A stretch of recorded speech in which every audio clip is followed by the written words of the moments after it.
கண்களை மூடி ஆண்டவர் எங்களோடு கூட தொடர்ந்து வசனத்தின் வெளிச்சத்திலே நடப்பதற்கு ஏதுவாக பேசும் என்று சொல்கிற அந்த ஜெபத்தோடு கூட கண்களை மூடி பரத்துக்கு நேராக நம்முடைய சிந்தனைகளை திருப்பி தேவரீர் நம்முடைய சத்தம் எங்களுக்கு துணிக்கட்டும். மனிதர்களுடைய சத்தம் கேட்டு நாங்கள் மிகவும் களைத்து போயிருக்கிறோம். ஒரே வார்த்தைகளை பேசி பேசி எங்கள் இதயம் சோர்ந்து போயிருக்கிறது. மெல்லிய சத்தத்தை எங்கள் மத்தியிலே துணிக்க பண்ணுவீராக. பாதை காட்டும் மாயே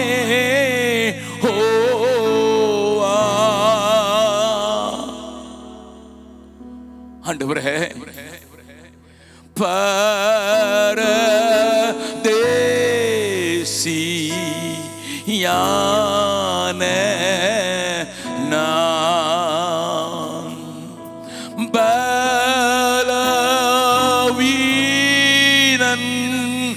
அறிவீனன்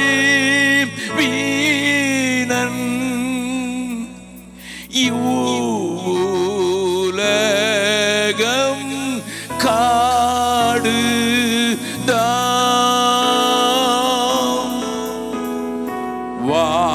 வானகாரம் வானகாரம்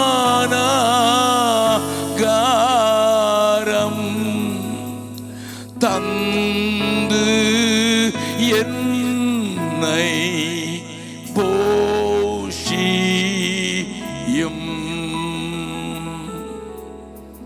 இயேசு கிறிஸ்துவின் மூலம் ஜெபம் கேளும் நல்ல பிதாவே, ஆமென். உட்காரலாம்.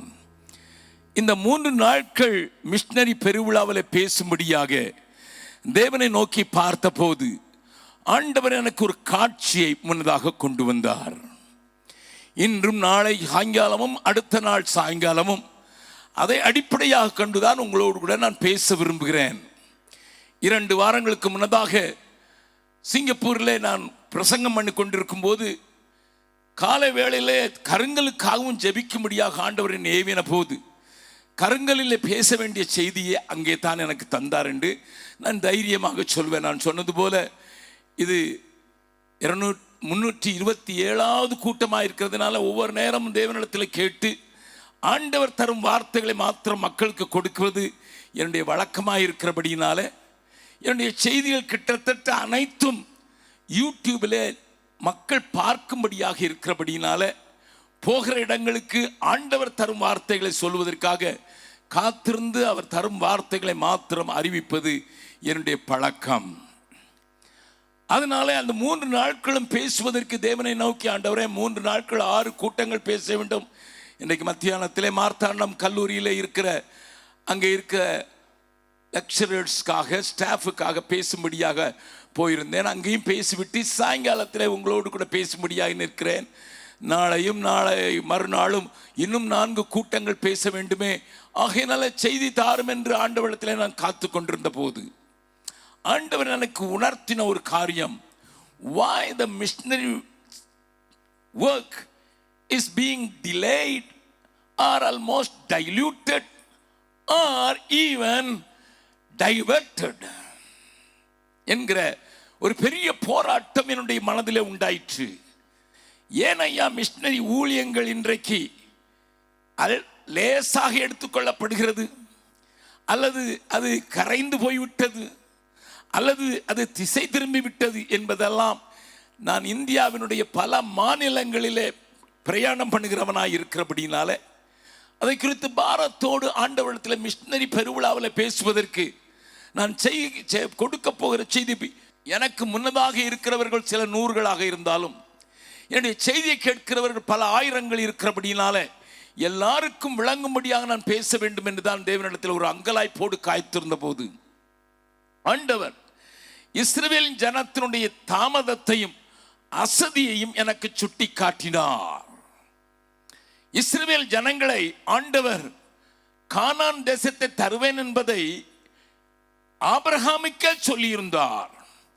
400 வருஷங்கள் மக்கள் அந்நியரிடத்தில் அடிமைகளாக இருப்பார்கள், ஆனால் பிறகு புறப்பட்டு வருவார்கள் என்று சொல்லி 400 வருஷத்தை ஆண்டவர் ஆபிரகாமிடத்தில் சொன்னார். அது உங்களுக்கு தெரியும். ஆனால் 400 வருடங்கள் முடிந்த பின்பு மோசே என்கிறவனுடைய கால தாமதம் அதை 430 வருடங்களாக மாற்றிவிட்டது. சரி, இப்பொழுதாவது இந்த ஜனங்களை நான் அழைத்து கொண்டு வர முடிகிறதே என்று சொல்லி ஆண்டவர் 430 வருடத்துக்கு பிறகு அவர்களை குறுக்கு வழியாக அனுப்பாமல் கொஞ்சம் சுற்றி வர பண்ணினார். குறுக்கு வழியாய் போவதற்கு 11 நாட்கள், சுற்றி வருவதற்கு 40 நாட்கள். ஆனால் ஏன் என்பதெல்லாம் நான் இன்னொரு செய்தியிலே பேசியிருக்கிறேன், கேட்டு பாருங்கள். அந்த 40 நாட்கள் வனாந்தரத்திலே அவர்கள் வழி நடக்க வேண்டும்.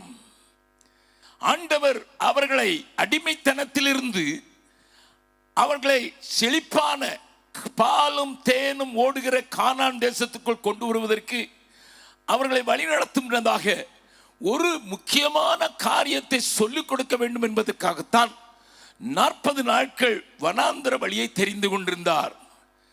ஆகாரத்திற்கு அவரையே சார்ந்திருக்க வேண்டும். ஏனென்றால் வனாந்தரத்தில் ஆகாரத்திற்கு வாய்ப்பில்லை. தண்ணீருக்கு ஆண்டவரையே சார்ந்திருக்க வேண்டும், அதற்கும் வனாந்தரத்திலே வாய்ப்பில்லை. நிழலுக்கும் அங்கே வாய்ப்பில்லை. வனாந்திரத்தில் சின்ன சின்ன பொதுர்கள் தான் உண்டு. அதுவும் விசேஷமாக அரபிய வனாந்திரத்திலே இங்கே வேலை செய்கிற சிலர் இருக்கலாம், அல்லது உங்கள் பிள்ளைகள் உங்களுக்கு சொல்லி இருக்கலாம், அல்லது நீங்கள் போய் பார்த்திருக்கலாம். ஒரே பாலைவனம். ஆகின நிழலுக்கும் அவர்கள் ஆண்டவரைத்தான் சார்ந்திருக்க வேண்டும். பகலிலே வெயிலுக்கும் நிழலுக்கும் மாத்திரமல்ல, வழிக்கும் கூட ஆண்டவரைத்தான் சார்ந்திருக்க வேண்டும். ஏனென்றால் வனாந்திரத்தில் ஒரு சின்ன காற்று அந்த பாதைகளை எல்லாம் மறைத்து விடும். பாதுகாப்புக்கும் ஆண்டவரை தான் சார்ந்திருக்க வேண்டும். ஆக எல்லா காரியத்திற்கும் தேவனை மாத்திரம் நம்ப வேண்டும் என்கிறதை ஜனங்களுக்கு கற்றுக் கொடுப்பதற்காகவே ஆண்டவர்களை 40 நாட்கள் வனாந்தர வழியாக நடத்துவதற்கு தீர்மானம் பண்ணியிருந்தார். ஆகினால் தான் செங்கடலை அவர்கள் பிரிக்கிறதை கண்டார்கள், பாடினார்கள். ஆகினால் தான் கண்மலை எங்கே இருந்து தண்ணீர் வரக்கூடாது அங்கிருந்து தண்ணீர் வரப்பதை கண்டார்கள். அனுதினமும் மன்னாவை புசித்தார்கள். மேகஸ்தம்பம் அக்னி ஸ்தம்பத்தினாலே வழி நடத்தப்பட்டார்கள்.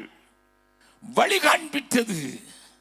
இப்படியாக ஆண்டவர் இவர்கள் என்னையே சார்ந்த வாழ்க்கை வாழ்ந்துதான் செழிப்புக்கு போக வேண்டும் என்பது தேவ திட்டம். நல்லா கவனிங்க. Before God wants to bless you, He wants you to learn one important truth, depending completely on Him. அவரையே சார்ந்து வாழ்கிற வாழ்க்கைக்கு உன்னை நடத்தினால்தான் செழிப்பை நீ புரிந்து கொள்வாய் என்பதற்காகத்தான் ஆண்டவர் இஸ்ரவேல் ஜனங்களை அடிமைத்தனத்திலிருந்து விடுதலையாக்கி வனாந்திரத்தில் நடத்தி, அதற்கு பின்பு பாலும் தேனும் ஓடுகிற அந்த கானான், ஒரு திராட்சை குலை 50 கிலோ எடை உள்ள அத்தனை பெரிய பழங்களை உண்டாக்கக்கூடிய அந்த கானான் தேசத்துக்குள்ளே அவர்களை பிரவேசிக்க பண்ண வேண்டும் என்பது தேவ திட்டம். அதை அவங்களுக்கு தருவேன் என்றும் யோசுவாவிலே தந்தேன் என்றுமே சொல்லிவிட்டார். ஆனால் 40 நாளை 40 வருடமாக மாற்றிவிட்டார்கள். அதற்கான காரணங்கள் எல்லாம் உங்களுக்கு தெரியும். அதை குறித்து நான் கொஞ்சம் விளக்கமாக இன்றைக்கும் நாளைக்கும் நாளை கழிச்சும் பேச விரும்புகிறேன். ஐயா, இது எப்படி ஐயா புதிய ஏற்பாட்டுக்கு பொருந்தும் என்று கேட்டால், புதிய ஏற்பாட்டிலேயே உங்களையும் என்னையும் ஆண்டவர் பூமி அகிலமும் போங்கள் வாசிக்கலாம். லூக்கா 24வது அதிகாரம் 47வது வசனத்தை வாசிக்கலாம். லூக்கா எழுதின சுவிசேஷம் 24வது அதிகாரம் 47வது வசனம். அன்றியும் மனம் திரும்புதலும் பாவ மன்னிப்பும் எருசலேம் தொடங்கி சகல தேசத்தாருக்கும் அவருடைய நாமத்தினாலே பிரசங்கிக்கப்படவும் வேண்டியது. வேறு வழியே இல்லை. ஆண்டவர் உயிர்த்தெழுந்த ஆண்டவர் தன்னுடைய மக்களுக்கு கொடுத்த பெரிய கட்டளை. அன்றியும் மனம் திரும்புதல், பாவ மன்னிப்புக்கு செய்தி. எருசலேமில் ஆரம்பித்த அந்த செய்தி பூமியின் சகல தேசத்தாருக்கும் போக வேண்டும் என்பது தேவன் வைத்திருந்த சபையை குறித்து வைத்திருக்க பெரிய திட்டம். அதை 4 சுவிசேஷங்களிலேயும் நீங்கள் வாசிக்கலாம். மத்தேயு எழுதும்போது போய் பூமி எங்கும் பிரசங்கம் பண்ணி சீஷராக்குங்கள் என்கிறார். மார்க்கு சர்வ சிருஷ்டிக்கும் பிரசங்கம் பண்ணுங்கள் என்று சொல்கிறார். லூக்கா இப்படி சொல்கிறார். யோவானும் அதனுடைய செய்திகளும் நீங்கள் அறிந்தீர்கள், நான் உங்களை அனுப்புகிறேன் என்றே சொல்கிறார். அப்போஸ்தலர் நடபடிகளும் அப்படித்தான் ஆரம்பிக்கிறது. பரிசுத்த ஆவி உங்களிடத்தில் வரும்போது நீங்கள் பலனடைந்து நீங்கள் சக்தி பெற்றது மாத்திரமல்ல, எருசலேமிலும் யூதேயாவிலும் சமாரியாவிலும் உலகத்தின் முடிவு பரியந்தம் எனக்கு சாட்சிகளாக மாற வேண்டும் என்பது தேவ திட்டம். அதுதான் சபைக்கு கொடுக்கப்பட்டிருக்கிற பிரதான கட்டளை என்று நான் தைரியமாக சொல்லுவேன். ஒருவேளை அன்பு பிரதான கட்டளை என்று சொல்லலாம், ஆனால் இறுதியாக கொடுக்கப்பட்ட கட்டளை, இறுதி கட்டளை அதுதான். the command law, the great commission என்று ஆங்கிலத்தில் சொல்லுகிறார்கள். இந்த உலகம் முழுவதும் சுவிசேஷத்தை கொண்டு செல்வதற்கு தான் ஆண்டவர் விருப்பமுடையவராக இருக்கிறார். ஆனால் சபையோ அன்றைய இஸ்ரவேல்கள் போலவே போக வேண்டிய இடத்தை நோக்கி நகராமல் வேறு காரியங்களில் சிக்கிக் கொண்டார்கள் என்பதனை ஆண்டவர் இஸ்ரவேல் ஜனங்கள் மூலமாக இன்றைய சபைக்கு கற்றுக் கொடுக்கிறார். கொஞ்சம் உங்கள் மனக்கண்களுக்கு சில காரியங்களை கொண்டு வந்து விட்டு நான் உங்களை வசனத்தின் ஆழத்தில் எடுத்து செல்ல விரும்புகிறேன். முதலாவது, ஆண்டவர் எகிப்தில் இருந்தவர்களை விடுதலையாக்கி செங்கடலை தாண்ட வைத்து அவர்களுக்கு சட்ட திட்டத்தை தன்னுடைய சொந்த விரல்களினால எழுதி கொடுத்தார் என்று வேதம் சொல்லுகிறது. இதுவரை அடிமையாக இருந்தவர்களை ஒரு பரிசுத்த ஜாதியாக, ஒரு பரிசுத்த கூட்டமாக, ஒரு தெய்வீக ராஜ்யமாக மாற்ற வேண்டும். ஆகினாலே அவர்களுக்கு ஒரு சட்டங்கள் திட்டங்கள் உண்டு. அதுவரைக்கும் அவர்களுக்கு சட்டங்கள் கிடையாது. இஸ்ரவேல் ஜனங்களுக்கு ஒன்றுதான் தெரியும், நம்முடைய யெகோவா தேவன் இருக்கிறார் என்று மாத்திரம்தான் தெரியும். இப்பொழுது வந்தபோது அவர்கள் தேசமாக போகிறார்கள். அவர்கள் எப்படி நடக்க வேண்டும் என்று மோசேயின் மூலமாக 630 கட்டளைகளை அவர்களுக்கு தன்னுடைய கைகளினாலே 10 கட்டளையாக மாற்றி எழுதி கொடுத்தார். மீதமெல்லாம் மோசேயின் மூலமாக அறிவித்தார். அதை எழுதி வைக்க சொன்னார், எழுதியும் கொடுத்தார். கவனியுங்கள், இப்பொழுது ஆண்டவரை சார்ந்து ஜீவிக்க வேண்டும் என்பதையும் ஆண்டவர் காட்டி கொடுத்து விட்டார். மன்னாவை பெய்ய பண்ணினார், கண்மலையிலிருந்து தண்ணீரை கொடுக்க பண்ணினார், கசந்த மாறாவை மதுரமாக்கினார். அவர்கள் கேட்டதெல்லாம் அவளை பாதுகாக்கிற அந்த அக்னி ஸ்தம்பம், மேகஸ்தம்பம் அவர்களுக்கு வந்தது, வழிகாட்டிட்டு என்றெல்லாம் நீங்களும் நானும் படிக்கிறோம். அவரையே சார்ந்து வாழ்கிறதற்கும் கற்றுக் கொடுத்தார். ஆனாலும் கூட லேவி ராகமத்திலே அந்த தன்னிடத்திலே வந்து சேருவதற்கு அவர்களுக்கு என்ன வழி என்பதையும் காட்டி கொடுக்கிறார். பலவிதமான பலிகள், 7 விதமான பலிகளை சொல்கிறார். சர்வாங்க தகன பலியில் ஆரம்பித்து சோஸ்திர பலி, போஜன பலி என்று 7 வகையான பலிகள் எப்படி செலுத்தப்பட வேண்டும், யார் செலுத்த வேண்டும் என்பதெல்லாம் பழைய ஏற்பாட்டிலே மக்களை மனதில் கொண்டவராக, நீங்களே லேவியர்கள், நீங்களே ஆசாரிய கூட்டம் என்று மக்களுக்கு காண்பிப்பதற்காக ஆசாரியுடைய வாழ்க்கை எப்படி இருக்கும் என்று எழுதி கொடுத்தார். அவருடைய உடைநடை எப்படி இருக்கும் என்று எழுதி கொடுத்தார். தான் வாசம் பண்ணுகிற ஸ்தலம் எப்படிப்பட்டது என்று எழுதி காண்பித்து கொடுத்தார். ஆசரிப்பு கூடாரத்தை உண்டாக்க வைத்தார்.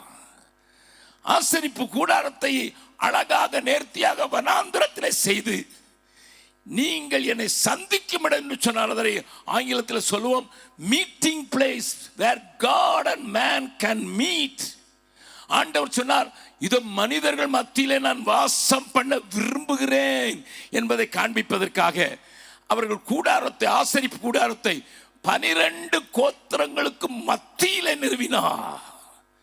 கண்மலை உச்சியிலிருந்து பீலையாம் அதை பார்த்தபோது கலங்கி போனான். எவ்வளவு நேர்த்தியாக ஒழுங்காக 30 லட்சம் ஜனங்கள் கூடாரங்களை அமைத்திருக்கிறார்கள் என்பதை பார்த்துவிட்டு எத்தனை அழகாக இருக்கிறது என்று அவனே புகழ்கிறான். சபிக்க வந்தவன் புகழ்கிறான். Why there is an order in Christianity? இன்றைக்கு ஏன் கிறிஸ்தவத்திலே பலவிதமான அழகான ஒரு ஆர்டர்கள் அமைப்புகள் உண்டாயிருக்கிறது? ஏன் மற்ற மார்க்கங்களிலே இல்லை? காரணம், அன்றைக்கு ஆண்டவர் காண்பித்து கொடுத்தார்.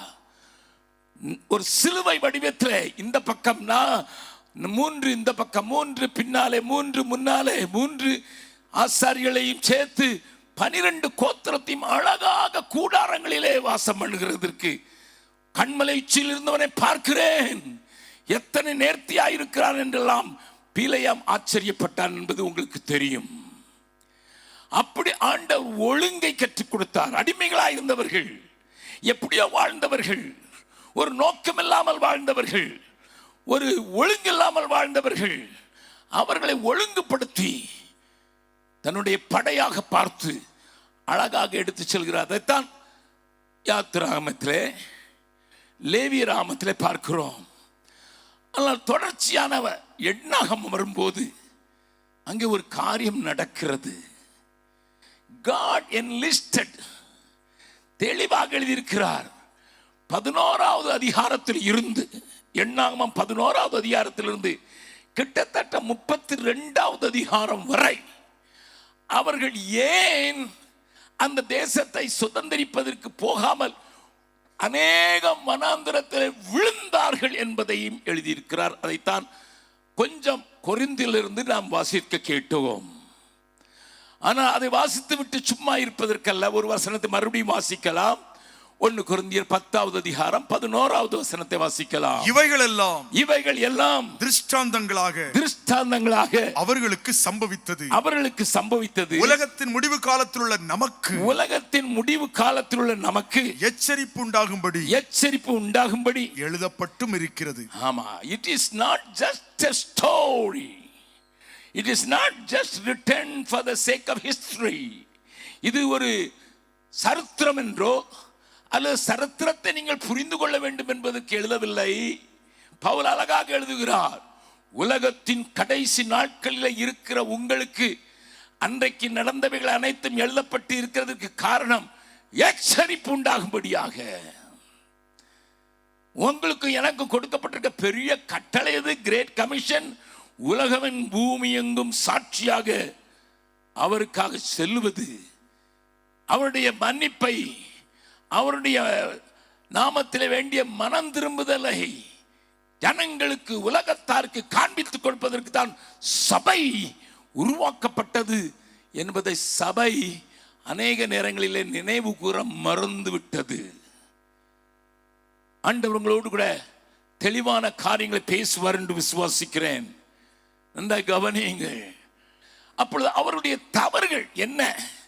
Why they have been delayed? அவருடைய வனாந்திர பயணம் ஏனையா, ஏன் பலவிதமான காரியங்களினாலே 40 நாட்கள் 40 வருடங்களாக மாறிற்று என்பதனை இன்றைய சபை இத்தனை வருடமாகியும் ஆண்டவர் சொன்ன காரியத்தை செய்யவில்லையே என்கிற ஒரு காரியம் உண்டு. நான் ஒரு பாடல் எழுதினது இதே கருங்கலில் இருக்கிற அந்த எருசலேம் இன்ஜினியரிங் காலேஜில் நான் எழுதி கற்றுக் கொடுத்த ஞாபகம் இருக்கிறது. 2000 ஆண்டு ஆகியும் இந்தியா இயேசுவை அறியலையே. 2000 ஆண்டு ஆகியும் இந்தியா இயேசுவை அறியலையே.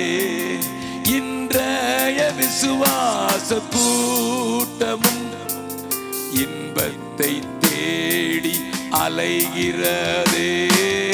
2000 ஆண்டு ஆகியும் இந்தியா இயேசுவை அறியலையே. தேவனை இறங்கிட மாட்டிரோ, தேசம் உம்மை அறியணுமே. தேவனை இறங்கிட மாட்டிரோ, தேசம் உம்மை அறியணுமே. தேவ இயேசுவை இன்றே புறப்படுவோம், தேடுவோம் காணாமல் போனவரை.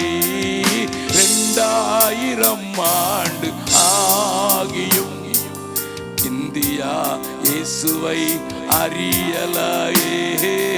2000 ஆண்டு ஆகியும் இந்தியா இயேசுவை அறியலையே. ஆண்டவர் இந்த கூட்டங்களுக்காக ஜெபிக்கும் போது இந்த அதிகாரங்களுக்கு நேராக என்னுடைய கவனத்தை மறுபடியும் திருப்பினார்.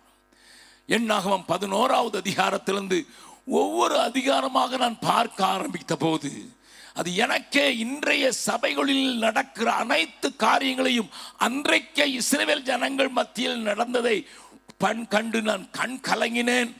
அதையே தியானித்தேன். அதையே உங்களிடத்தில் கொண்டு வருவதற்கு இன்றைக்கு முதலாவது 11வது 12வது அதிகாரத்தை முடியுமானால் கொஞ்சம் தொட்டுவிட்டு நாளை தினத்தில் தொடர விரும்புகிறேன். 11வது அதிகாரத்தின் முதல் வசனங்களை வாசிக்கலாம்.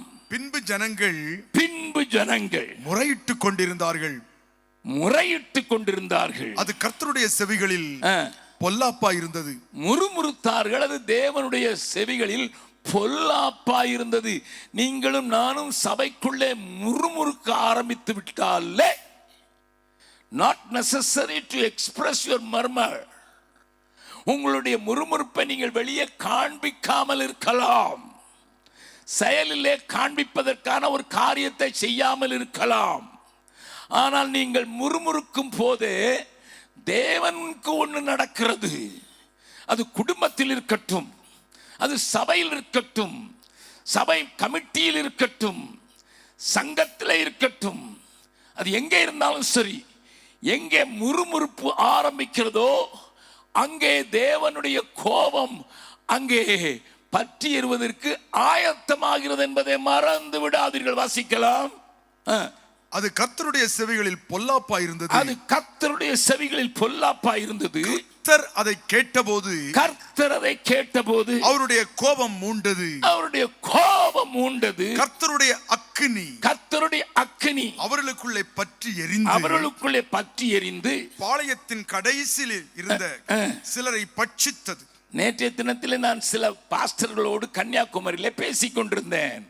ஒரு 10 வாலிபர்கள் ஊழியம் செய்கிறவர்களோடு கூட பேசிக் கொண்டிருக்கும் போது ஆதி காலத்தின் செய்திகளுக்கும் சுவிசேஷ செய்திகளுக்கும் இன்றைக்கு நடக்கிற கூட்டங்களின் செய்திகளுக்கும் உள்ள வித்தியாசத்தை பற்றி நாங்கள் கொஞ்சம் பேசும்படியான ஒரு சந்தர்ப்பத்திலே நாங்கள் வந்தோம்.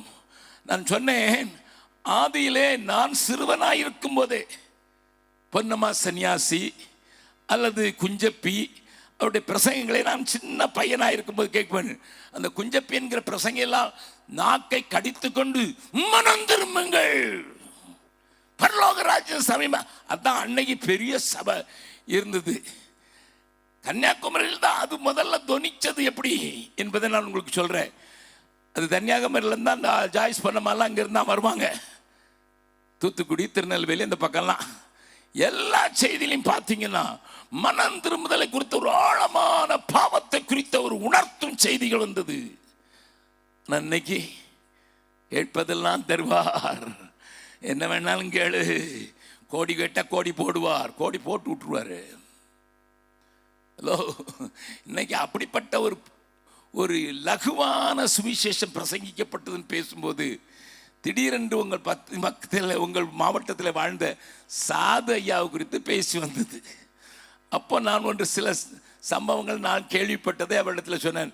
சாது ஐயா இருந்தாராமே, அவர் தென்னமற்ற ஓலை, அடுத்த வீட்டு ஓலை நடுவில் கிடந்தா அதை எடுத்து தான் வீட்டு வளையில் போட்டுட்டு வந்தால் உள்ளே வரும்போதே சொல்லலாம், தோத்திரம் பண்ண வந்துட்டா, போய் அந்த ஓலையை எடுத்து திரும்ப கொடுத்துட்டு வா அப்படின்னு சொல்லுவார். அப்படிங்கிறதெல்லாம் எனக்கு சொல்லியிருந்தாங்க. அதை கேட்டவர்கள் சொல்லியிருந்தாங்க. அப்போ அதுலேருந்து ஒரு பிரதர் சொன்னார், இல்லைண்ணே, ஒரு நாள் அவர் ஒரு பிரசங்கம் பண்ணிட்டு இருக்கும்போது ஒரு அம்மா வசனம் சொன்ன டமால் எடுத்து கணார்னு வாசிச்சு, நிறுத்திடி, முதல்ல புருஷன்கிட்ட சண்டை போட்டு வந்துட்டு இங்கே வந்து வசனம் வேற வாசிரிக்கா அப்படின்னு ஒன்று அந்த அம்மா நடுங்கி போயிட்டு, யாராவது ஒரு ஆம்பளை ஆளா வாசிங்க அப்படின்னு சொன்னாருன்னுட்டு. இன்னைக்கு தீர்க்க தரிசனம் எப்படி இருக்குது? ஹலோ, உன் வீட்டில் கோழி முட்டை போடுமா? முருங்கை காய்க்குமா? எவ்வளோ மோசமாக கீழே இருந்துட்டு பார்த்தீங்களா? ஏன்னா சுவிசேஷத்தினுடைய முதல் பேரை நான் லூக்காவில் காட்டி கொடுத்தேன், மனம் திரும்புதலும் பாவ மன்னிப்பு. அது அங்கே தான் ஆரம்பிக்கும். நமக்கு மனமே இல்லையே, எப்படி திரும்புறது? We lost our conscience, we lost our mind, even we lost our heart. நல்லா கவனிங்க. இங்க ஆண்டவரை குறித்து நீங்க அறிய வேண்டிய ஒரு பெரிய ஒன்று, நான் உள்ளத்திலே முறுமுறுக்கும் போதே தேவ கோபாக்கினை பற்றி எறிகிறதை நீ புரிந்து கொள்ள வேண்டும். அருமையான தேவனுடைய, அன்னைக்கு ஆண்டவர் ரொம்ப கோபம் உள்ளவராக இருந்தார், இப்போ ரொம்ப சாஃப்ட் ஆயிட்டார் அப்படின்னு நினைக்கிறீங்க. நோ, நம்முடைய தேவன் பட்சிக்கிற அக்னியா இருக்கிறார் என்றுதான் எபிரேயர்ல 12வது அதிகாரத்தின் கடைசி வசனம் சொல்லி, நம்முடைய தேவன் பட்சிக்கிற அக்னியா இருக்கிறார் என்று எழுதியிருக்கிறது. அவர் மாறுறதில்லையா? அவர் கிருபையா கொஞ்சம் பார்த்துக்கிட்டு வெயிட் பண்றார், அவ்வளவுதான். கிருபையை நீ வீண்படித்துக் கொண்டிருக்கிறார். பவுல் சொல்கிறான், கிருபையை வியர்க்கமாக்காதீர்கள் என்று, விருதாவாக்காதீர்கள் என்று. கிருபையை பற்றி இன்னைக்கு சூப்பர் ஹைப்பர் என்றெல்லாம் பாடி அதை கெடுத்து குட்டிச்சவராக்கி விட்டோம். நான் பாடல் எழுதியிருக்கிறேன், கிருபையால் மாத்திரமே நிலை நிற்கிறேன் என்று நானே பாடல் எழுதியிருக்கிறேன். ஆனால் கிருபை எனக்கு பாவத்தை வெறுக்கவும் போதிக்கிறது என்று தீத்து 2வது அதிகாரம் 11 to 13 வரை வாசிக்கிறோம். நேரமில்லை எல்லாவற்றையும் வாசிப்பதற்கு. நன்றாக கவனியுங்கள். அங்கே முறுமுறுத்ததினாலே கர்த்தரை கேட்ட போது, உள்ளுக்குள்ள முறுமுறுக்கிறது கர்த்தருக்கு கேட்கும். அவர் கோபம் உண்டவராகி அவர்களுக்குள்ளே அக்னி பற்றி எரிந்தது என்று எழுதப்பட்டிருக்கிறது. இன்றைக்கு அநேக குடும்பங்களில் வர வேண்டிய நன்மை, செல்ல வேண்டிய காரியங்கள், முன்னேற வேண்டிய காரியங்கள் நடைபெறுவதில்லை. சபையும் முன்னேறுவதில்லை, குடும்பங்கள் முன்னேறுவதில்லை, பிள்ளைகள் வாழ்க்கை முன்னேறுவதில்லை. வாய் நீ முறுமுறுத்துக்கிட்டே இருந்து வீட்டில் முறுமுறுன்னுட்டே இருந்தா, கணவனுக்கு மனைவிக்கு இடையில ஒருத்தருக்கு ஒருத்தர் முறுமுறுத்துக்கிட்டு இருந்தாங்கன்னா எப்படி இருக்கும் பாருங்க. அந்த வீடு ரொம்ப பயங்கரமாக இருக்கும்ல, ரொம்ப சந்தோஷம் அழிஞ்சும் பிள்ளைங்களும் அப்படியே இருப்பாங்க. No sir, why your children are not obeying you? ஏன் இன்றைக்கு உன்னுடைய பிள்ளைகள் கீழ்ப்படிவதில்லை? ஏன் இன்றைக்கு சபை கூட்டங்களிலே வாலிபர்கள் எங்கே கேட்டா படிச்சுக்கிட்டு இருக்காங்க. நீ போய் பார்த்தீங்கன்னா அவன் மொபைலை வச்சு நோண்டிக்கிட்டு இருக்கான். யாருடைய படத்தையே பார்த்துக்கிட்டு, யாருடைய லெட்டரையை பார்த்துக்கிட்டு, யாருடைய முகத்தையே பார்த்துக்கிட்டு அதில் சைன் பண்ணிட்டு இருக்கான். அவனுக்கு கர்த்தரை குறித்த பயமே இல்லாமல் போயிடுச்சு. ஏம்மா, ஏன் நீ பண்ண முறுமுறுப்பு அவனை விலக்கி வச்சிச்சு. சபைக்குள்ளே வாலிபர்களுக்குள்ளே ஒரு பெரிய எழுப்புதலை இன்றைக்கு பார்க்க முடியவில்லையே. ஏன்? murmuring inside. இதுல இன்னொரு காரியத்தை அதே அதிகாரத்தில் காண்பிக்கிறேன், பாருங்கள். 11வது அதிகாரம் 4வது வசனம். பின்பு அவர்களுக்குள் இருந்த பல ஜாதியான அந்நிய ஜனங்கள், ஆமா, இவங்களுக்கும் ஆண்டவருக்கும் சம்பந்தம் இல்லாத, விருத்த சேதனம் இல்லாத ஜாதிகள், ஆண்டவரோடு உடன்படிக்கை பண்ணாத ஒரு கூட்டம். நல்ல கவனிங்க. 2 விதமான ஜனங்கள் டிராவல் பண்றாங்க. கானானை நோக்கி ஒரே சபையா தான் நடக்குது. ஒன்று, தேவனோடு நாங்கள் உடன்படிக்கை பண்ணியிருக்கிறோம் என்கிற விருத்த சேதனம் உள்ளவர்கள். இன்னொன்று, விருத்த சேதனத்தை வெறுத்து அல்லது அந்த உடன்படிக்குள் வராத அந்நிய ஜாதியினர். இது கானா குறைக்கு வனாந்தரத்திலே பிறந்த ஒரு கூட்டம். அவங்களுக்கும் விருத்த சேதனம் பண்ணல அப்படின்னு என் வேதம் சொல்கிறது. அப்ப அதை 2ஆ தான் பிரிக்கிறேன், நான் 3ஆ பிரிக்கல. அதனால்தான் யோசுவா அந்த பக்கம் போன போது, யோர்தானை கடந்த போது எல்லாருக்கும் விருத்த சேதனம் பண்ண. ஏன்னா வனாந்திரத்தில் பிறந்தவன் விருத்த சேதனம் பண்ணலன்னு சொல்லிட்டு. விருத்த சேதனம் அந்த நாட்களில் தேவனுக்கும் மனிதனுக்குள்ள உடன்படிக்கையை குறிக்கிறது. I have made a covenant with God. எப்படி ஒரு திருமணத்தில் கணவன் மனைவி, உமக்கே நான் கணவன் மனைவியா இருப்பேன், உனக்கே நான் மனைவியா இருப்பேன், கணவனாயிருப்பேன் என்று ஒரு உடன்படிக்கை பண்ணுகிறாள். அப்படியே ஆண்டவரோடு கூட ஒரு மனிதன் உடன்படிக்கை பண்ணின அந்த கூட்டம் ஒன்று, உண்மையே பின்பற்றுவேன் என்று சொல்கிற கூட்டம் ஒன்று. அதெல்லாம் நமக்கு ஒத்து வராது. இருப்பேன், வர்ற நன்மை எனக்கும் கிடைக்கட்டும், உனக்கு மன்னா கிடைச்சினா எனக்கும் கொடுக்காமல போயிடுவாரு, உனக்கு காடை அனுப்புனா எனக்கு கொடுக்காமல போயிடுவாருன்ட்டு அவர்களுடைய அடுத்தவருடைய ஆசீர்வாதத்திலே வாழ்ந்து கொண்டிருக்கிற ஒரு கூட்டமும் சபைக்குள்ள இருக்கத்தான் செய்யும். சிலர் கேட்டிருக்கீங்களா? ஆமாம் பிரதர், நீங்கள் ஜோம் பண்ணுவீங்களா? என் வீட்டுக்காரர் நல்லா ஜோம் பண்ணுவா. வீட்டுக்கார் நீர் ஜோம் பண்ணுவீராயா? அவள் பண்ணுற ஜபத்தில் நம்ம ஒட்டிக்கிட்டு சேலையை பிடிச்சிக்கிட்டா போயிடலான்னா, அப்படியே அப்பா சேலையை பிடிச்சிட்டு போயிடுவாங்களா? ஆமாம், அவள் ஜோம் பண்ணால் போதும், பிள்ளைக்கு அவள் ஜோம் பண்ணால் போதும். அநேகருடைய நிலைமை இப்படி இருக்கிறதுக்கு காரணம், அவர்கள் நினைத்துக் கொள்கிறார்கள் எல்லார் மேலேயும், நல்லார் பொல்லார் மேலேயும் மழை பெய்ய பண்ணுறவர் நம்மளும் இந்த வீட்டில் தானே இருக்கிறோம், வர்ற ஆசீர்வாதம் எனக்கும் சேர்ந்தான் வரும், சபையில் ஆண்டவர் ஆசீர்வாதத்தை ஊற்றுனா எனக்கும் சேர்ந்தான் வரும் என்கிற ஒரு தவறான நினைப்பு. ஒருவேளை ஆசீர்வாதம் வரலாம், ஆனால் ஆண்டவர் வர மாட்டார். அதனால தான் ஒரு காரியத்தை ஆண்டவர் சொல்லிக் கொடுத்தார்.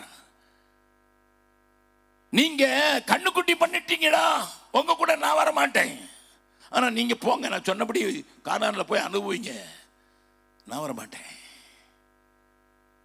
You can have blessings without God. Please understand. தேவன் இல்லாமல் நீ ஆசீர்வாதத்தை பெற்று அனுபவிக்க முடியும்.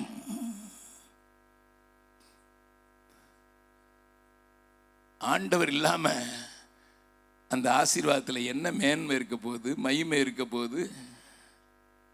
ஐயா 53 வருஷமா மிஷினரியா இருக்கிறேன், தைரியமா சொல்ல முடியுமா? என் பிள்ளைங்களுக்கு அத்தனை ஆலயங்களையும் அத்தனை பள்ளிக்கூடங்களையும் அத்தனை காலேஜையும் ஐடியையும் கட்டியிருந்தாலும் ஒரு செங்கல் கொடுக்குறதுக்கு என்கிட்ட இல்லை. ஆனால் என் குடும்பத்தை போல ஒரு சந்தோஷமான குடும்பம் இல்லை. என் கூட இருக்கிற மற்றவங்களை கேட்டு பாருங்க. we are so happy. என் பிள்ளைங்க எல்லாரும் நல்லா படித்தாங்க, வேலையை தூக்கி போட்டுட்டு மிஷினரி ஆகிட்டாங்க. மிஷினரி சம்பளத்தில் 9 பேர பிள்ளைங்க இருக்கிறாங்க. வீட்டில் போன ஒரே சத்தம். என் பிள்ளைங்களுக்கு பேர பிள்ளைங்கள்ட்ட மெதுவாக பேசுங்கடான்னு சொன்னால் சந்தோஷமாக தான் நீங்கள் இருக்க சொன்னீங்க, அதனால சந்தோஷமாக சத்தம் போடுறாங்கிறான். Why? It's not because of the blessing, it's because of the presence of God. ஏதோ ஒரு ஆசீர்வாதத்தினால் அல்ல, தேவனுடைய பிரசன்னம், தேவனுடைய பிரசன்னம் வழிந்தோடுகிற குடும்பமாக தேவன் மாற்றிக்கொண்டபடினால. I know I am not a rich man. என்னிடத்துல பெரிய பணம் இல்லையா? எங்கள் அப்பாவை கட்டின வீட்டை கூட எங்கள் அப்பா உனக்கு எழுதி கொடுத்தா விற்று நீ பிள்ளைங்களுக்கு கொடுத்துருவேன்னு சொல்லிட்டு, ஊழியத்துக்கு கொடுத்துருவேன்னு சொல்லிட்டு அவர் என்ன சொல்லிட்டாங்கன்னா, உன் பேரனுக்கு பேரன் சோத்துருவான். அல்லேலூயா. நல்லா கவனிங்க, நான் சொல்றதை கவனிங்க. நான் சில இடங்களில் சொல்றதை இங்கேயும் சொல்ல வேண்டிய அவசியம் இருக்கு. நான் சொல்றேன், என் மனைவி நன்றாக ஓடினவள், தேவனுக்காக பலவிதமாக ஓடினவள், வெறுங்காலால் பல மைல்கள் நடந்தவள். இன்றைக்கு 80 வயதானவன படுத்திருக்கிறாள். அவட்ட போய் கேட்டு பாருங்க, are you sad? Are you tired? No. வருத்தப்படுறியாமா? எதுக்கு நான் வருத்தப்படணும்? அவ கேட்குற கேள்வி திருப்பி கேட்குறா, எதுக்கு வருத்தப்படணும்? எந்திரிச்சு உட்கார முடியாது பெட்ல.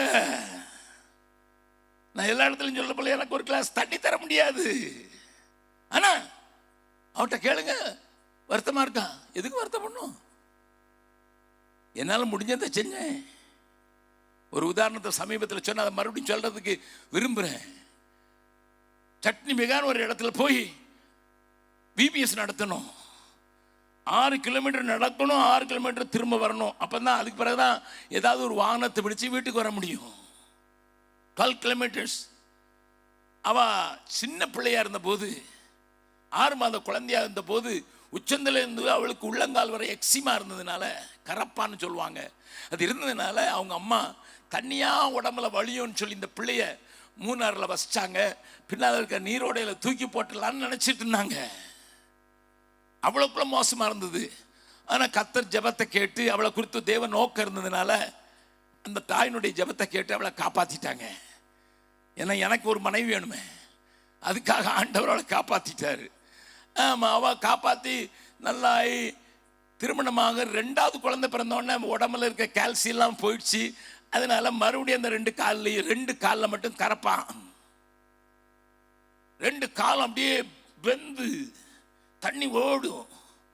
அப்போ இவன் 6 கிலோமீட்டர் நடந்து போயிட்டு 6 கிலோமீட்டர் மறுபடியும் நடந்து வந்து அந்த விபிஎஸ் நடத்துறதுக்கு சட்னி விகான ஒரு இடத்துக்கு 250 பேர் இருக்கிற ஒரு டே கேர் சென்டர் எங்களுக்கு. அந்த பிள்ளைங்களுக்கு விபிஎஸ் நடத்த போகும்போது அந்த வருஷத்தினுடைய டைட்டில் கர்த்தரே நம் பரிகாரி, காட் இஸ் அவர் ஹீலர். இவன் என்ன நினைச்சா கூட வந்த வாலிப பிள்ளைங்க நான் போகலன்னா அவங்க உற்சாகம் குறைஞ்சிடுவாங்கன்னு இவளும் போயிட்டா. பிள்ளைங்களுக்கு கதை சொல்லிக்கிட்டு இருக்கா. இயேசுவே பரிகாரின்னு சொல்லி ஒரு சின்ன பாட்டை சொல்லி கொடுத்துட்டு கதை சொல்லிக்கிட்டு இருக்கும்போது முன்னால் இருந்த 2 வாண்டுகள் சின்ன பிள்ளைங்க இயேசு பரிகாரிங்கிறாங்க, காலில் பாரு தண்ணி வலியுது, சேலெல்லாம் நனைஞ்சு போச்சுது, இவங்க இயேசு பரிகாரின்னு சொல்கிறாங்கன்னுட்டு இந்து பிள்ளைகள் சொல்லுகிறாங்க. என் மனைவிக்கு காதில் கேட்டுடுச்சு. வருத்தமாக இருக்கு. ஆண்டவரே, நான் ஒரு சுகமளிக்கிறவன் சொல்லி கொடுத்துக்கிட்டு இருக்கேன். ஆனால் எனக்கு இந்த நிலைமையா, நீங்கள் நம்பினாலும் சரி நம்பாட்டாலும் சரி, திடீரென்று ஒரு மின்னல் தாக்குவது போல, ஒரு எலக்ட்ரிசிட்டி பவர் தாக்குவது போல அவள் மேலே ஆண்டோடைய கரம் அமர்ந்த போது ஆன் த ஸ்பாட் 2 காலும் சரியாயிடுச்சு. அல்லேலூயா. நீங்க வந்து கேட்டு பாருங்க, அவட்ட சொல்லுவா. அப்படி ஆண்டவருக்காக காரியங்களை பார்த்தவள், ஆண்டவருக்காக காரியங்களை செய்தவள். Now she's on the bed, never bothered, because we are not depending on the blessings alone. போன மாசத்துக்கு முந்தின மாசம் அவ பெட்ல இருக்கிறான்னு சொல்லி இந்த டயஃபர்ஸ் வாங்குறதுக்கு ராத்திரி வேளையிலையோ மகள் வேளையில அதுக்கு போட்டு வைக்கணுமேங்கிறதுக்காக ஒரு மனுஷன் 1 லட்சம் ரூபா கொடுத்தாரு. அக்காளுக்கு ரொம்ப செலவாகும், நீங்க டயஃபர்ஸ் வாங்க. நானும் அவளும் சேர்ந்து ஒரு தீர்மானம் எடுத்தோம். இந்த ஜெபத்தை குறித்து பாஸ்டருங்களுக்கு ஒரு புக் வேணும்னு சொல்லிட்டு தேசத்தை திறப்பில் நிற்பதற்கு என்று ஒரு புக்கத்தை 20,000 புக் வாங்கி எல்லா பாஸ்டருக்கும் ஃப்ரீயாக கொடுத்துரு அந்த காசை வச்சு. நீங்க கேட்பீங்க, அது எப்படியா முடியும்? Because we are not depending on the blessings. எனக்கு மிஷனரி சங்கம் காசு கொடுக்க முடியாது. ஏன்னா நான் ஜெனரல் செக்ரட்டரி. நான் தமிழ்நாட்டில் வர்ற காசை யாரையும் நான் தொடுறதில்லை. இங்கே இருக்கிற என் தம்பி ஹேன்லி இருக்கிறான், அவன்கிட்ட கேட்டு பாருங்க, வந்தால் அங்கே கொடுத்துட்டு போயிட்டே இருப்பேன். அங்கே இங்கே கொடுத்துட்டு வெளிநாட்டில் இதுவரைக்கும் $1 தொட்டதில்லை. எனக்குன்னு வீட்டில் வந்து கொடுத்தாதான் இப்போ வாங்குறேன். அதுவும் பீகாரில் வந்து கத்தரைங்களை போஷிக்கிறாரு. 6 பிள்ளைங்களை வச்சிருக்கேன். 4 பேருக்கு கல்யாணம் ஆயிடுச்சுது. 2 பிள்ளைங்க இன்னும் கல்லூரியில் இருக்காங்க. But I am not worried. நல்லா கவனிங்க. அவ வீட்டில் வந்து கொடுக்குற காணிக்க ஒரு மனைவி பேரில் ஒரு கணக்கு இருக்குது, அதில் போட்டு வச்சிருக்காங்க. அதை வச்சு நான் மாதம் பிடிச்சிட்டு டிசம்பர் 31ஆம் தேதி வந்தவுடனே மீதி இருக்கிற காசெல்லாம் தூக்கி வேற ஊழியத்துக்கு, ஜெம்ஸ்கள் வேற ஊழியத்துக்கு கொடுத்துட்டு 1ஆம் தேதி ஃப்ரெஷ்ஷாக ஆரம்பிக்கிறோம். செத்து போயிட்டேனா? நல்லா தானே இருக்கிறேன். ஐயா, I don't have a bank balance, but God gives presence of God. அது எங்களுக்கு போதுமானதா இருக்குது. எதுக்கு இதை சொல்றேன்னா, பெருமைப்படுத்துறதுக்காக அல்ல, உண்மை. ஆண்டவர் சொல்றாரு, நான் உனக்கு கானானை தந்துருவேன், நான் வரமாட்டேன். No God no. அதுக்கு காரணத்தை இந்த வசனத்தை மறுபடி வாசிங்க. அதை வாசித்து இன்றைய நாள்ல முடிக்கிறேன். பின்பு அவர்களுக்குள் இருந்த பல ஜாதியான அந்நிய ஜனங்கள் மிகுந்த இச்சை உள்ளவர்களானார்கள். ஆமா, என்ன ஆனார்கள்? அடுத்த இஸ்ரவேல் புத்திரரும் திரும்ப அழுது, நமக்கு இறைச்சியை புசிக்க கொடுப்பவர் யார்? ஆமா ஆமா ஆமா, அவன் தான் நான் வெஜிடேரியன்கள் தானே இவனால ஆரம்பிச்சிட்டான். அதுக்கு மாறல. இவங்க என்னவா, இன்னொரு அடுத்த வசனத்தை வாசித்துருங்க. நாம் எகிப்திலே கிரயம் இல்லாமல் சாப்பிட்ட மச்சங்களையும் வெள்ளரிக்காய்களையும் கொம்மட்டிக்காய்களையும் கீரைகளையும் வெண்காயங்களையும் வெள்ளை பூண்டுகளையும் நினைக்கிறோம். இப்பொழுது நம்முடைய உள்ளம் வாடி போகிறது. இந்த மன்னாவை தவிர நம்முடைய கண்களுக்கு முன்பாக வேறொன்றும் இல்லையே என்று சொன்னார்கள். டயர்ட் ஆயிடுச்சு. டெய்லி மன்னா என்னையா? டெய்லி இட்லியா? Hello, tired with the food God provided. God's provision ate. We are looking for Egypt's tasty food. நல்ல கவனிங்க. உலகத்தின் காரியங்களை நினைச்சு அது இல்லையே மனம் வாடி போகுதான். கவனிச்சிங்களா? தங்கள் இருதயத்தில் எகிப்துக்கு திரும்பினார்கள் என்று ஸ்தேவான் சொல்லுகிறான் அப்போஸ்தலர் 7. தேவஜனமே, ஏன் தெரியுமா மிஷினரி தாகம் எல்லாம் போது? சபைக்கு மிஷினரியை குறித்து அவ்வளவு தரிசனம் இல்லை தெரியுமா? சில நேரங்களில் எதுக்கு மிஷினரிக்கு இவ்வளோ கொடுக்கணும், மிஷினரிக்கு எவ்வளோ கொடுக்கணும்னு கேட்டு பார்த்தீங்கன்னா தான் தெரியும்.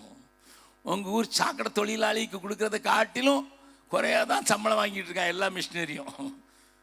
என் கூட பிஹெச்டி படித்தவங்க இருக்காங்க. என் மருமகன் இங்கே இருக்கிறாரு, உங்கள் ஊருக்காரு தான். ஆமாம், நெய்யூருக்காரு தான், பிஹெச்டி முடிச்சிருக்கிறாரு. அவர்கிட்ட கேளுங்க எவ்வளோ அலவன்ஸ் உங்களுக்கு கிடைக்குன்னு, உங்களுக்கே வெக்கமாக இருக்கும். அடுத்தால 8th பே கமிஷன் வருதுங்கிறாங்க. அந்த பே எப்போ வருதோன்னு எனக்கு பயமாக இருக்கு. ஏன்னா விலையெல்லாம் மேலே போயிடும். மக்களுக்கு இன்னும் அதிகம் கொடுக்கணுமே, எப்படி கொடுக்கறதுங்கிற ஒரு பெரிய போராட்டம் எல்லா மிஷினரி சங்கங்களுக்கு உண்டு. Listen, why the church is losing its tempo. 10 வருஷத்துக்கு முன்னால 2500 ரூபா கொடுத்த பிரதர், இப்பவும் ரொம்ப விலைவாசிலாம் வந்துட்டு, அதனால இனிமேல் 2000 கொடுக்குறோம் பிரதர். அடே, சம்பள உயர்வு கேட்டு போராட்டம் மட்டும் நடத்த தெரியுது. 7வது கமிஷன் 8வது கமிஷன் எல்லாத்துக்கும் கமிஷன் போட்டு. ஆமாம், ஆனால் மிஷினரி காணிக்க மட்டும் குறைச்சி கொடுக்கும். ஏன்? தரிசனம் இல்லாமல் போகுது. அதான் எப்பவும் வாங்குறம, எப்பவும் தான் மிஷினரி தான் சொல்கிறாங்களா. ஏதோ கொண்டு காணியை கொடுத்துடலாம், ஒன்று கொடுத்துடலாம் பார்த்தா. அதான் ஒரு மிஷினரியை பாம்பேக்கு அனுப்புறதுக்கு, இந்த பாம்பேயில் இருக்கிற வீடு பெல்லு பாம்பேயில் இருந்தால் கேட்டு பாருங்க, உங்கள் ஊருக்காரு தான். 20,000 ரூபாய்க்கு ஒரு சின்ன குடிசை மாதிரி ஒன்று கிடைக்கும் ஷால்ங்கிற இடத்துல. ஆனால் பாம்பேயில் எங்கள் மிஷினரி இருக்கிறாரு. எவ்வளோயா நீங்கள் கொடுக்குறீங்க? 20,000 rupees கொடுத்தாச்சுன்னா அவர் எங்கே வாடகை கொடுத்துட்டு தண்ணியை குடிச்சிக்கிட்டு உட்காந்துருப்பாரா? We are not thinking. நான் அவன் குறைய சொல்றதில்ல. நம்ம தரிசனம் குறைஞ்சு போனது காரணம் நம்முடைய தேவைகள், நம்முடைய இச்சைகள், நம்முடைய காரியங்கள், நம்முடைய முறுமுறுப்புகள் நம்மை தியங்கி வைத்து நம்மளையே யோசிக்க வைத்து விட்டது. கொஞ்சம் யோசித்து பாருங்கம்மா, கொஞ்சம் யோசித்து பாருங்க. ஆதி நாட்களில் பாளையங்கோட்டைக்கு வந்தீங்கன்னா சாரா டக்கர் காலேஜுங்கிற பெரிய காலேஜை நீங்கள் பார்க்கலாம், ஹைஸ்கூலை பார்க்கலாம். அந்த சாரா டக்கர் காலேஜ் கதெல்லாம் உங்களுக்கு தெரிந்திருக்கலாம். தெரியாதவர்களுக்காக சொல்கிறேன். அந்த அம்மாவுக்கு நடக்க தெரியாது, வாலிப பிள்ளை, நடக்க முடியாது, முடமா பிறந்துட்டா. ஆலயத்துக்கு மட்டும்தான் ஒரு சக்கர நாற்காலியில் போக முடியும். ஆனால் அவளை பார்க்க வர்றவங்கெல்லாம் ஐயோ வாலிப பிள்ளை இப்படி இருக்கியே அப்படின்லாம் சொல்லுவாங்க. நான் அவளை பற்றி கவலை இல்லை. அவளுடைய சகோதரன் பாளையங்கோட்டையில் மிஷினரியாக வந்தார், டக்கர். அவர் எழுதினார், இங்கே பொம்பளை பிள்ளைங்க ஸ்கூலுக்கே போக மாட்டேங்கிறாங்க, என்ன வீட்டிலே எல்லாரும் மடக்கி வச்சிடுறாங்க. அழுதவன் அவன் அழுதா, ஐயோ நான் தான் கால் இல்லை, ஊருக்கு வீட்டு நான் போகலான்னா எனக்கு எழுத படிக்க சொல்லி கொடுத்துறாங்க வீட்டில். அங்கே எங்கள் அண்ணன் ஊழியம் செய்கிற அந்த இடங்களில் பாளையங்கோட்டையிலலாம் பொம்பளை பிள்ளைங்களை ஸ்கூலுக்கு அனுப்ப மாட்டேங்கிறாங்களா. எதுக்கு அண்ணன்னு கேட்டா, பள்ளிக்கூடம் இல்லைம்மா, டீச்சர் இல்லாமா. அவள் என்ன சொன்னா, தன்னை பார்க்க வர்றவங்களுக்கெல்லாம் தயவு செய்து நீ பார்க்க வரும்போது பூலாம் கொண்டு வர வேண்டாம், புதுச்சட்டை கொண்டு வர வேண்டாம், நீங்கள் அதை எனக்கு காசாக கொடுத்துருங்க. எங்கள் அண்ணன் வேலை செய்கிற இடத்துல கொஞ்சம் பொம்பளை பிள்ளைங்களுக்கு நான் ஒரு ஸ்கூல் கட்டணும். அதை பார்த்த சிலர் கொடுக்க ஆரம்பித்தாங்க. அந்த பணத்தை அனுப்புனா, நீங்கள் அனுப்பின போது தனக்கு ஒன்றையும் அனுபவிக்காமல் எல்லாத்தையும் அனுப்பி வச்சதுனால இங்கே ஒரு ஸ்கூல் கட்டி 13 வருஷம் அந்த ஸ்கூலில் வேலை பார்க்குற டீச்சர்ஸுக்கு அதன் மூலம் அவங்க சகோதரனும் மற்றவங்களும் சேர்ந்து அதை நடத்தி கொண்டு வந்தாங்க. 13 வருஷம் கழிச்ச பிறகு அண்ணனுக்கு கேட்குறா, ஏன்னா இங்கிலாந்துல வரல, இங்கிலாந்துலேருந்து வரல, நல்லா சுகமான கட்டிலாம் இருக்கிறேனே, எல்லாருக்கும் சொல்லி பார்க்குறேனே, ஆனால் யாருக்கும் மனதிறங்கலைன்ட்டு சில வருடங்கள் கழித்து அண்ணன்ட்ட கேட்குறா, ஐயா பள்ளிக்கூடம் நல்லா இருந்தாக்கா? யாரும் காசு கொடுக்கலம்மா, அதனால மூடிட்டம்மா. மூடிட்டியா? மாசம் மாசம் டீச்சர்ஸ்க்கு சம்பளம் போடுறது இல்லையா? அந்த இயக்கத்தில் படுத்தவளுக்கு வியாதி மாதிரி படுக்கையிலேருந்து எந்திரிக்கலை. அவளை பார்க்க 3 சிநேகிதிகள் வருகிறாங்க. ரொம்ப சுகமேலமாக இருக்கிறா. சாரா, எதுக்குமா இப்படி கவலைப்படுற? நீ தான் இந்தியர்களை பார்க்கல, உன்னால ஏண்டதை செய்துட்டிய. இன்னும் பள்ளிக்கூடம் கேட்டேன், மூடி கிடக்குது, ஆள் இல்லை, போகிறதுக்கு ஆள் இல்லை, சம்பளம் கொடுக்கறதுக்கு யாரும் உதவி செய்யலையா? எங்க அண்ணன் எழுதியிருக்கிறான். அந்த 3 வரும், நீ செய்ய வேண்டிய செய்துட்டமா, இவ்வளவுதான் செய்ய முடியுமா? இதுக்கு மேல யாரும் மாட்டிப்பேன்? ஒரு பொம்பளை பிள்ளை செய்ய முடியும், வாலிய பிள்ளை எப்படிமா செய்ய முடியும்? என்னை யாராவது கேட்டாங்கன்னு சொல்லுங்க, சாரா வியாதியா இருக்கிறா.